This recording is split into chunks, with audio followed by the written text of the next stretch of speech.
Fala galera, vim mostrar um projetozinho que eu tinha feito aqui em casa. Desde sábado eu tava montando essa caixa de som aqui. Tá meio feia, tá colado com cola quente, porque eu faço tudo na furadeira aí, ó.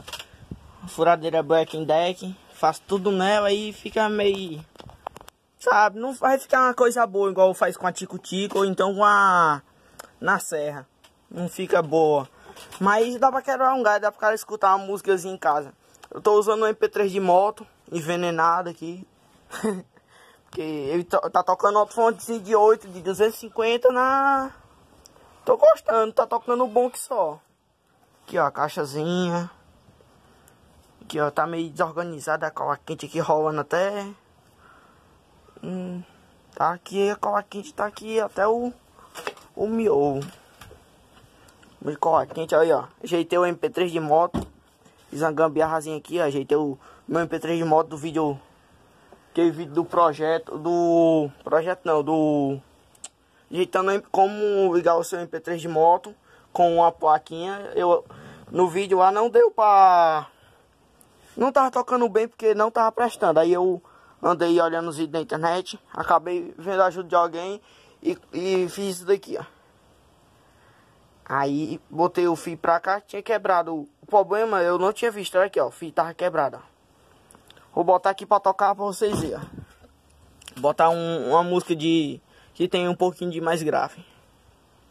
Igual aí, ó. Aí, ó. Aqui um pouquinho pra trás. Deixa assim mesmo. Aí, ó.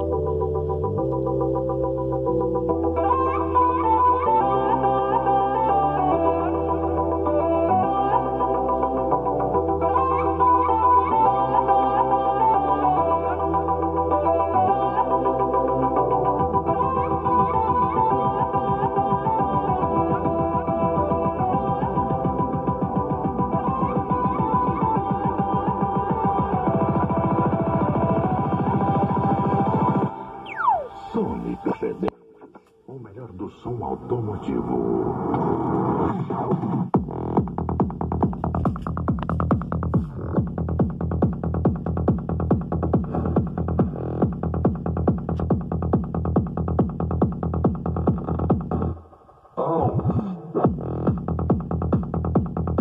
Aí ó, e é um MP3 de moto tocando alto-falante desse. Alcançar o fio é alto-falante, ó. Toca esses gráficos todos, mas quebra um galho. Aqui já tá só um pouco de ar aqui, ó, pra ver que não vendeu direito. Esse canto aqui, ó. Tá aí, ó. Tocando de boa aí, ó. Pois é, gente, aí, ó. Projetozinho terminado. Só pra não deixar o canal parado, aí eu vim gravar esse vídeo aqui. Mas brevemente já comprei os alto-falantes. Os médios da paredinha que eu tô fazendo. E se Deus quiser eles vão chegar ainda esse mês. Ainda essa semana ele chega e eu já gravo um vídeo mostrando eles pra vocês. Valeu galera. Não se esqueça de deixar o like e se inscrever.